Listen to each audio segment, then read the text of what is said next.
Hello, everyone. I am very excited to have my friend Karen Lewis here today. We're going to just have a little chat, and I'm doing this for a very selfish reason because I like to catch up with Karen and see what Yeah. she's doing.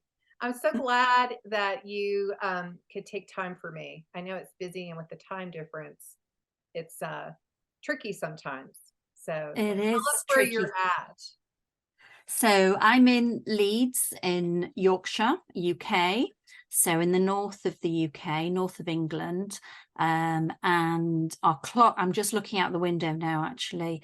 It's just gone 4 p.m. here, and our clocks went back at the weekend. So it's going to get dark soon, very, very quickly. So I've just realized that yeah, it's Yeah, winter. I don't know what it's I like with know. you It was guys, like but it's here in suddenly Spain today, it winter. was like sunny and hot last Yeah, week, yeah, and now it's winter. I know. No, absolutely no getting us used to it. It's like zap. I I'm going to know. drag this away from you guys. Not that we have summer like you have summer, but we It was did a have pretty hot summer. sunshine. We did Yeah, have yeah, sunshine. yeah. So So when we change our clocks back this coming weekend. So that was always fun trying to figure out yeah, the time difference I between know. I know. It's hard enough at the best of times. And then roundabout when clocks change, it's definitely messes with us. But I hey, know. we did it. I We know, did I it. know. So tell us about your business, because what I love about Karen is that I don't know if this is true, but it certainly looks like you are always sewing and trying new things and quilting, and you just have a lot. It always appears like you've got this really rich, creative uh, time in your studio. So tell us a little bit about what you do. Yeah, so that's really true. In fact, it's really funny, Blair, because as you know, I work with Joe, Avery, and Lynn Goldsworthy with Thread House, and we do a lot of work together, which I'll tell you about that as well. But we were all talking about personalities and whether we'd taken any of the personality tests. And I decided there and then I was going to take this test and find out exactly what my personality was. And I don't know if you've ever taken any of these tests, but it was just so eye-opening in telling me, oh my God, that's me. Oh my God, that's me. Right. And the one thing that came up above anything else that made Joe and laugh so much, because this is me to a T. I have an idea. I have to deal with it straight away, then it gets discarded, then it's the next idea, and then I have to try it out. So I do always look super busy because my true personality is adventurer, and adventurers just take ideas and go. And I'm I not a love that. finisher, but the fact that I'm an adventurer was like, yeah, this has given me permission to be like this Yeah. and to actually do it even more. So yeah, I am always driven by ideas.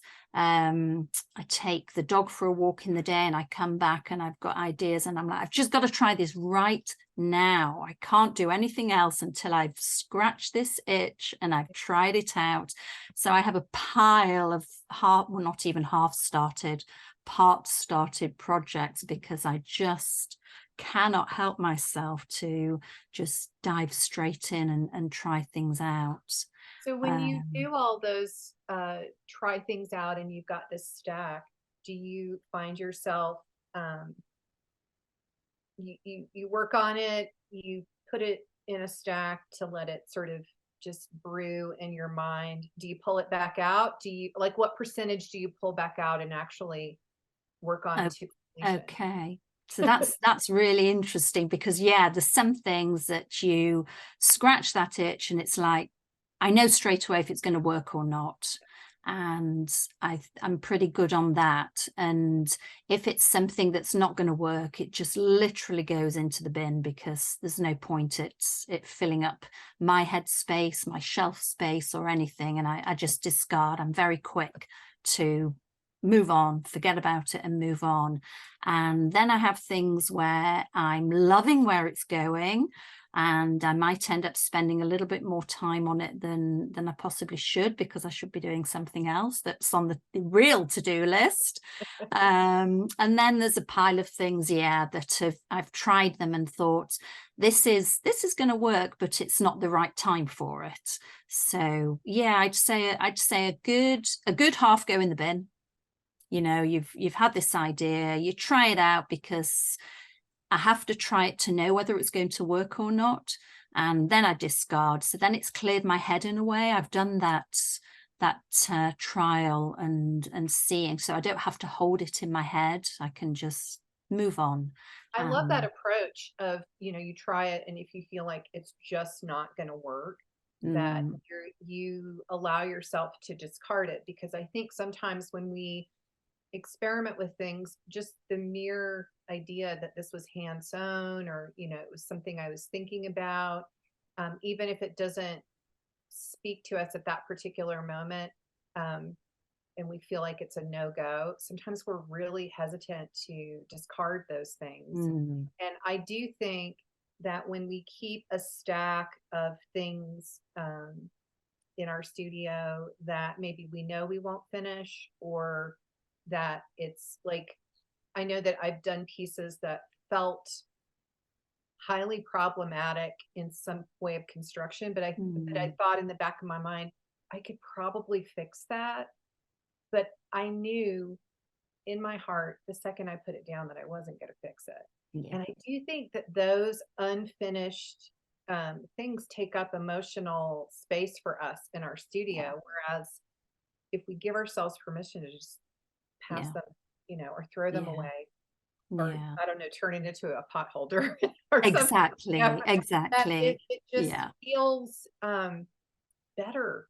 I couldn't throw things away for many, many years. I do yeah, now. I'm pretty yeah, ruthless, but yeah, I like that you yeah, are willing to just let that idea go. yeah. It's just, or maybe it helps you with the next thing that you're working on, even though you didn't keep it. It fuels another idea. Absolutely does. And even the fact that you've let go and you've released space in your mind, that alone fuels other things to come along, because you're not cluttering your mind to then not be able to work. You know, if you've always got those thoughts in your mind that I've really got to work on that thing, I've really got to pull it to make it right and get it right, I spend too much energy on that, and I'd rather have a clear mind to work on things. And I find that if I do my best work when things happen more naturally. If I'm forced into a project, I just find it's never my best work. My best work comes from me having the ideas and imagining them and trying them and working on them. And I think we're all like, well, actually, maybe we're not all like that, but I think it's quite a common thing that the artistic side of us wants to do the creating rather than being responsive to somebody else's instructions. Or Absolutely. Yeah. And it's tricky when we develop these things that we love to do into a business.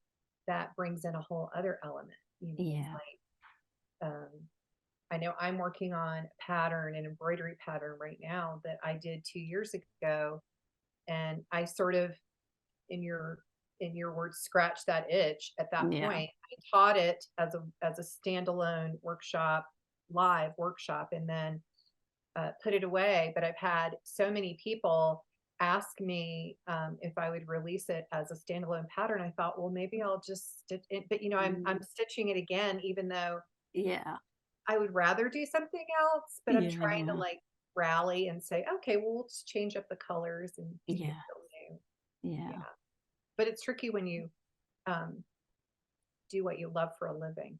It is. It's really tricky doing what you love for a living, because, and particularly, you know, you and I both do very labor intensive work. A lot of what we do is hand by hand and not at the machine. And, you know, a project that I'm working on at the moment is a, you know, really lovely, mindful hand stitching, hand piecing one, and I just love it. But if I was going to be paid by the hour on this project, I would just, Yeah. it's not, so I try not to think of it like that sometimes. Sometimes you've got to allow time to, let ideas percolate and get them working. But yeah, it does make it hard when. Yeah. Yeah. So, I you and I got to know each other mainly through your fabric printing, Yeah, and which I love. Um, I think you and I got to know each other online, and then I think I took a class, like you a did. class at QuiltCon. Yeah, I think that was And my first quilt con. I think was that Savannah, or was it uh, Pasadena? I think it was Pasadena. Was it Pasadena? I think so. Was that your first Okay. one? No, so Savannah was my first, and then I went to I was going to Pasadena. say you seemed Yeah. pretty seasoned in that class for that to Okay. be your first QuiltCon. But tell us how you started in the whole idea of fabric printing and printing your own fabrics. So I had a business at the time called Blueberry Park, which was an online business that curated all things handmade from the UK. So whether it was ceramicists, whether it was jewelers, whether it was various textile people, and I was having a fantastic time curating and going to all these lovely um, festivals and fairs and all these great things, meeting artists and makers. And it was wonderful. I loved it. And the thing that I loved most about it was all the textile artists. And, like us all, I was a sewer in, taught by my grandma and all that time. And it was and I remember as a young child always being drawn to fabrics. And I remember when my parents moved house and I think I was about 12, and they had all these, redid the entire house, they renovated the whole house, and they had all these swatches of all the different fabrics for curtains and also wallpapers and all these things. I think this was the first time that I'd been exposed to that much pattern and surface pattern ever. And I was just, oh my goodness, this is amazing. It was like sweeties to me, seeing all these. And a friend of mine who I'm still friends with says she remembers the time that I brought these swatches age 12 into school to show her. And I'm That's like, oh my so goodness, great. what a dork, what a fabric dork I was.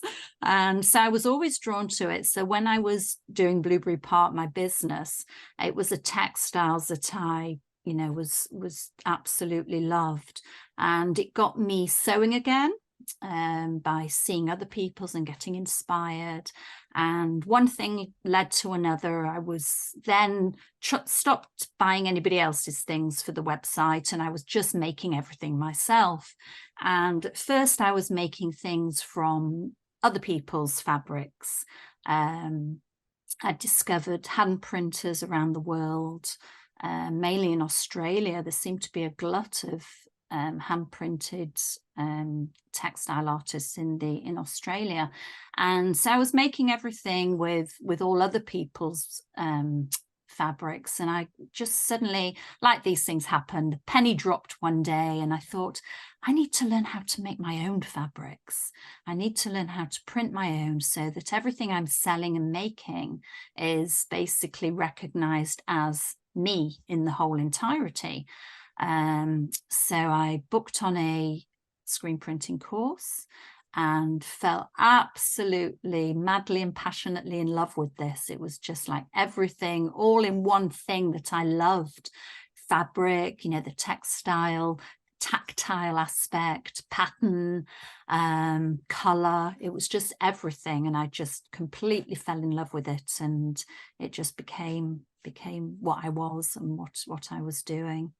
It I was, love it, and I love your fabrics because they have they have a very recognizable style to me, and I think that is partly because of your eye for color mm, and the way that you like take simple shapes and lay them out, I think is Mm. really, it feels inspired. And I know that I have, I think I still have like a collection of your fat quarters, Oh, wow. and I haven't used them yet because when I look at them, I want to like do some sort of fussy cutting or something with them. And Right. Right.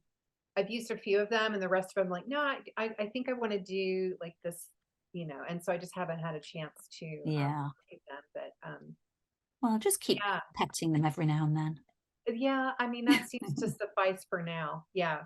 But I love that, your shapes are simple, like, but they're organic. And I really, I like the way they feel. And also, you basically do like one color printing I do. on one color of fabric, and that's a colorway. Yeah. I love how clean and just graphic that feels, Mm. I think. Mm. So nice. Yeah. So was Oh, that thanks, Blair. intentional that you just did the one color printing, or how did that come about? Yeah. So that came about really for a essentially a productive way, because every time you add a color, obviously it takes time to do one color, then change your screen, and then do another color. And at first, fabrics that I'd found, other screen printers that I'd found were doing a similar thing. So I think that became recognizable to me, and that became the kind of fabrics that I wanted to produce, the simplicity of having just the base color and the color of the ink, and keeping it simplistic, because most of my design style based on quilting, design of actual imagery is quite simplistic. I'm not a fan hugely of overcomplicated looking things. So that was one reason, because I liked the simplistic look of one color on another color. And also it was when I started selling my panels, when people were buying my screen printed panels, it was a cost thing. Every time I layered up a color, obviously it was more time. And if I was then going to print up however many and then reprint on top of them with a second color or even a third color, obviously the time element was then a consideration. So I did keep it to just the one color print, predominantly for that reason.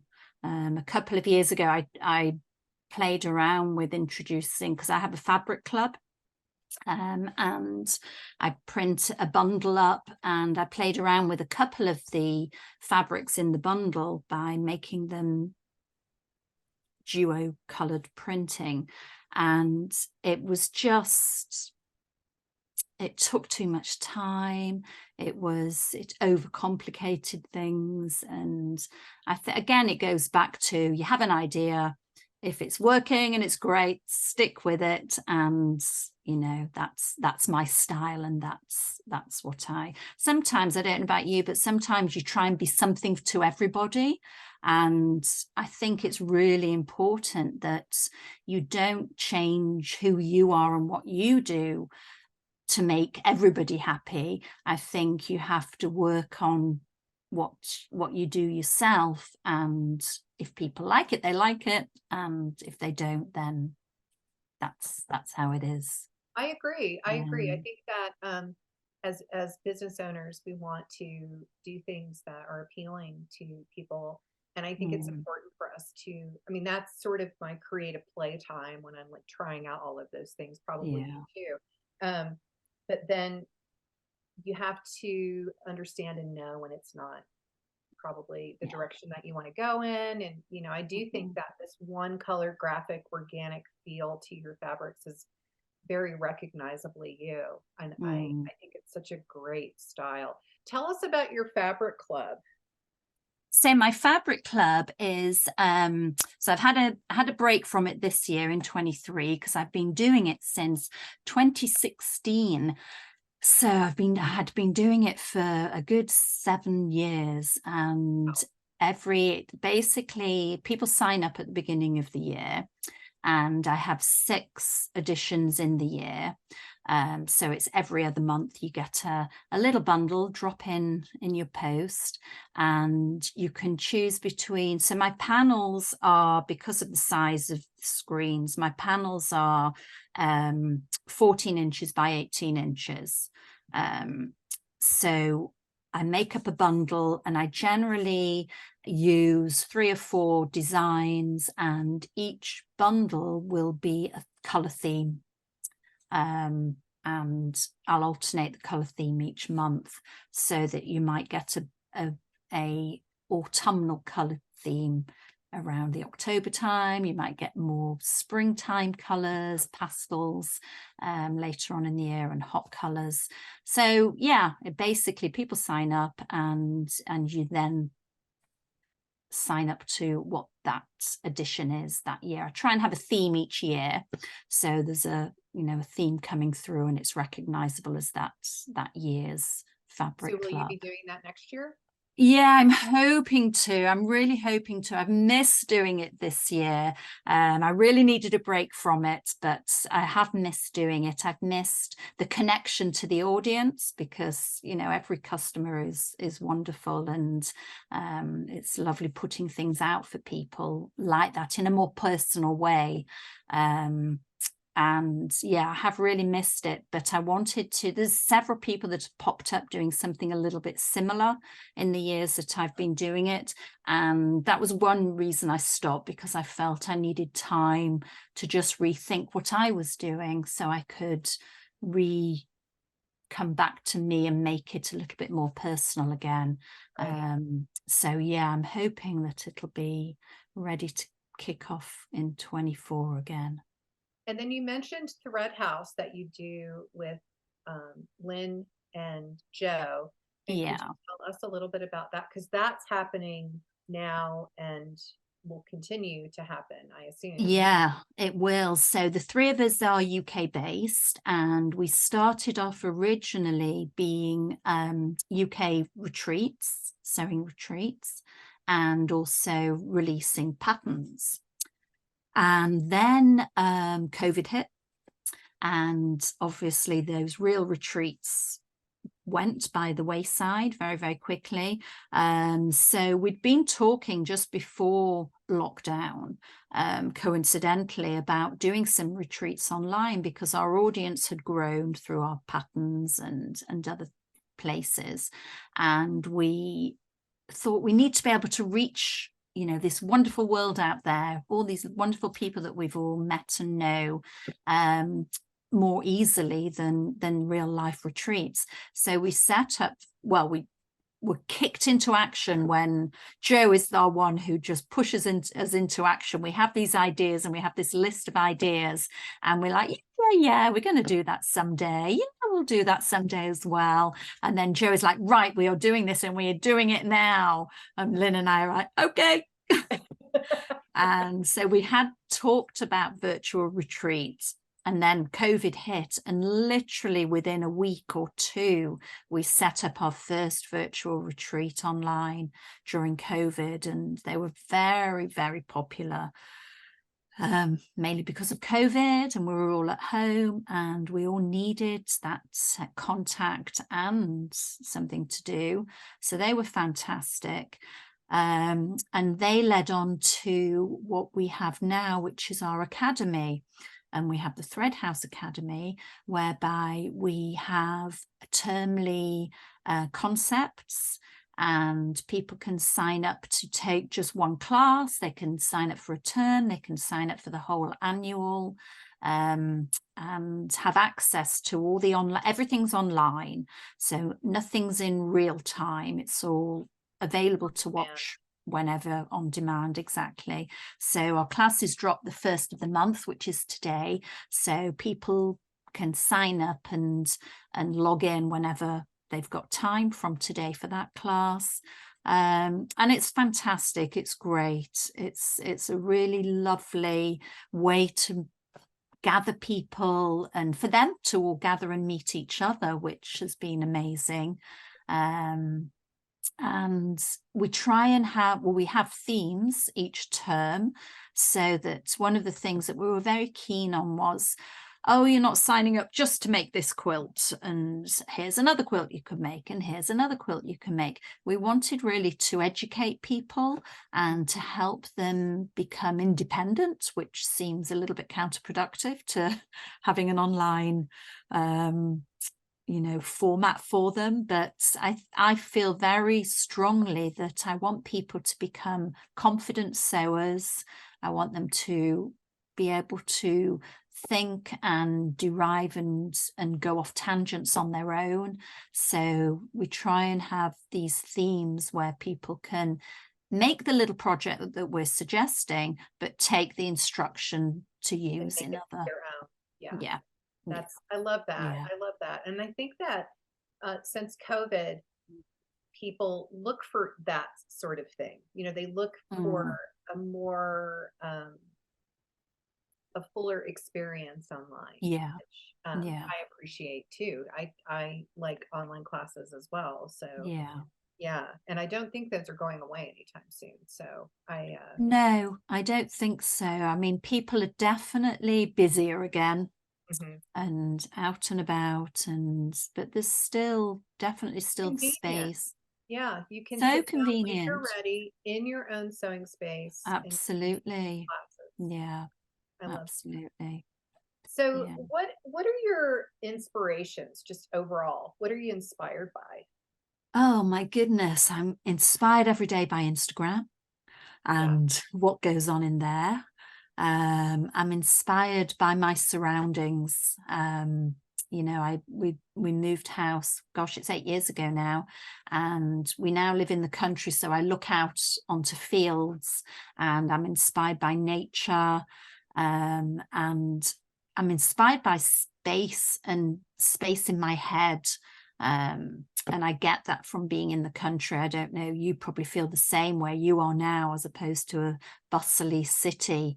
I've really discovered that if I'm in a place where I'm not being bombarded by noise and people and sights and all, although you can be incredibly inspired by sights, but I find that if I'm in a peaceful surroundings, my mind can then sort of be very mindfully emptied and then be open to what's around me, and then things just fall into your mind. Because love that. Yeah, well said. I think I agree with you. You do, if you can give yourself mental space through your surroundings, things like that, it does allow new thoughts and ideas to come in. Yeah, I love that. I love that. Well, I never thought I would love a place with no people as much as I do. But I know. And to your point, when my husband and I travel, when we can, and I do appreciate the energy of a city and the just the pulse and the ability. I know that when we went to Stockholm last year, and it was in the middle of winter in Stockholm, so it was kind of off tourist season, but we were walking the streets, and every storefront had these lanterns in front of them. And I didn't know if it was just something that was a result of COVID, like we are actually okay to come in, or if this was something that they did all the time. But we would, at dinner at night, we were like, I'm so inspired by all the lights. Like, who knew that could be so inspiring? Yeah, you just have to allow space in your head to just take in those sorts of. You do. And we love traveling too. We do a lot of traveling and I love it. And I think that's, as you say, when you're on holiday, when you're away from home, I can cope with the big cities and that kind of thing, because you're not, otherwise I'm blinkered. I go into Leeds town centre and Ruby, my daughter, will say, Mum, you definitely need to leave now, don't you? You've had your 45 minutes and I can see it in your eyes. You need to leave. Limit. You've hit the wall, because if I'm popping into town here, then I've got a million other things going around in my mind that I'm thinking that I should be doing, and not, not shopping in town or visiting this or whatever. But when you're away, when you're abroad, when you're even in the same country, if you're somewhere different, then it's your mind's already emptied and you're on that kind of Well, and you're opening on up. kind of high alert almost Yeah, visually, like you are able to yeah, take everything in a different way. yeah, yeah. Yeah, yeah. Well, I know that you guys like to travel, and that's where you came to Seattle. Yes, Yeah, you just and before your lockdown. We were yeah, so that's lucky with true. that trip.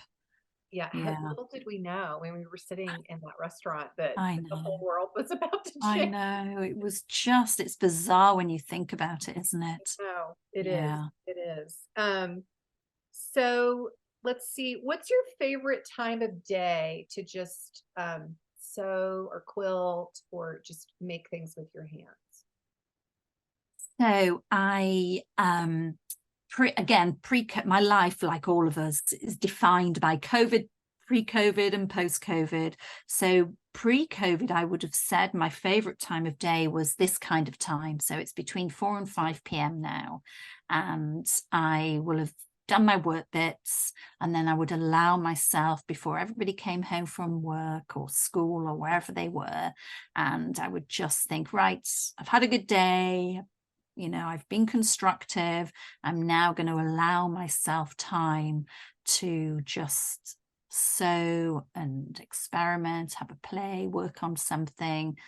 Now it's completely different because everybody works from home, or they do most of the time. And I would say my favorite time is in the evenings, when work day's over, we've all finished, pretending to work or trying to work around each other and all of that kind of thing, getting cross with each other because this one's making a row, that one wants lunch, this one doesn't, all that kind of carry on. So the evenings, when there's no expectations, everybody can just unwind and do their own thing.